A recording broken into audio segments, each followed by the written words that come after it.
not merely seeing reality, it is touching the truth.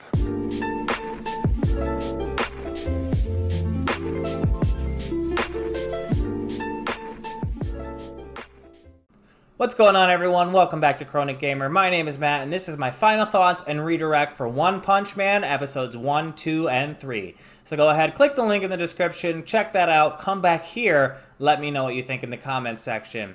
If you're watching this on YouTube and you want to see next week's reaction video, check out my Patreon. The link is also in the description. And over there, I post early access reactions to all the videos I post here on YouTube, with the exception of My Hero Academia. Okay, so I don't know what I was expecting with this series. I knew a little bit about it going in. I knew that the main character's name was Saitama.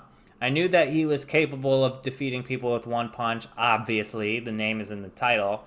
And I also knew that he was like upset by the fact that he could defeat people with one punch. Like, he wants more of a challenge, because I did hear about this anime from several friends of mine who wanted me to see it.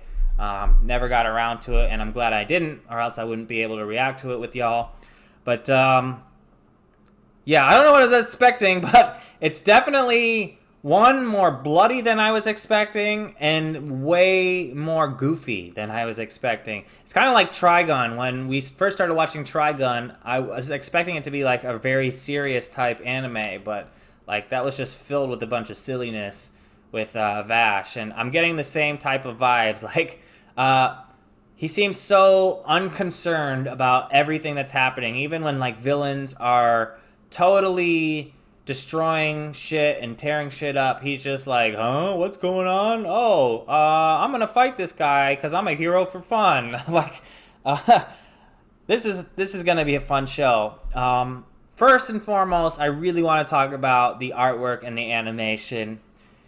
I did not know that this was a Madhouse anime, and when I saw Madhouse, I was already excited. Like, that immediately made me excited for this series, and for good reason, because holy fuck was the animation fantastic and the artwork fantastic.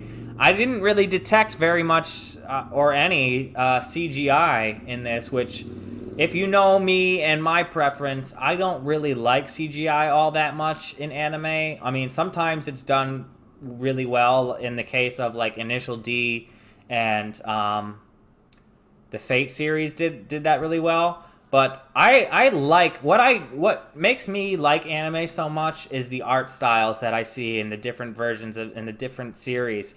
And I really like the 2D animation that they do, and this had a lot of fantastic 2D animation. It was so good. The line work that they have on the characters when they're moving, just the scene by scene it was done really well. I really liked it. Yeah, but the story is definitely goofy, if you can really call it. There's not really much of a story yet. I'm sure we'll get more. They seem to be hinting at a bigger picture here. We've gotten Genos to, I guess, train under Saitama. Saitama did tell his training regimen, which I think is absolutely ridiculous. But it's definitely got that satire-y vibe to it. 100 sit-ups, 100 push-ups, 100 squats, and 10 kilometers running. Like, I mean, I couldn't do that. Maybe I should start training like him, and I'll actually become buff and not pudgy. But yeah, I mean, they said it seemed like a pretty standard training regimen, and I have to agree. I mean, I'm sure there are plenty of people who can do 100 sit-ups, push-ups, squats, and run 10 kilometers, and maybe do that every single day. I don't know. There's probably plenty of people who do that. It seems pretty standard. But somehow it's given him godly strength, the ability to just punch somebody and defeat them with one punch. I mean, in episode 1, he punched that dude who was, like, humongous. He was like, how big was that guy? He was so big that he was stepping on skyscrapers like they were Legos. But he was able to defeat him by punching him one time, so he's obviously special. He's got something. There's something about him that makes him that strong, besides just his training regimen, or maybe there isn't. I don't know. I mean, he lost his hair from training so hard. I don't get how that works, but I thought he was just shaving his head. But I guess he just lost his hair from training so hard. Genos has people looking for him. Interesting. They already know that he's a cyborg. He's capable of just disintegrating things in his way. So I'm sure we'll find out more about that in the coming episodes.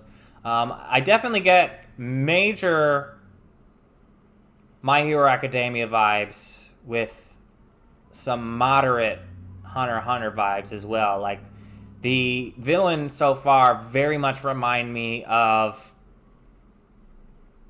Hunter x Hunter's Chimera arc. And the world itself kind of reminds me a little bit of My Hero Academia in that there seems to be like villains just on the loose doing whatever. At first I thought that guy was creating the villains, but I think that the villains just exist, because that dude in episode 1 said he just ate a bunch of crab and turned into Crabman and started killing people. I don't know why people... So far we haven't really seen very many heroes. We saw a few in the beginning. Not that they did much. Maybe they weren't even heroes. Maybe they're just people. They said that humans aren't capable of getting that strong, so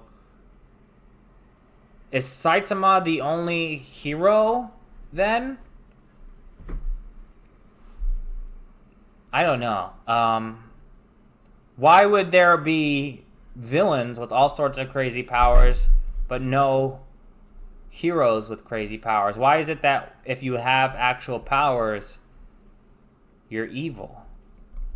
Don't answer these questions. I'm just kind of thinking out loud, but yeah, I really like these episodes, and I am really excited to see where this goes. Let me know what you think in the comment section, and if you haven't already, like and subscribe. Until next time, I'm Chronic Gamer. Peace.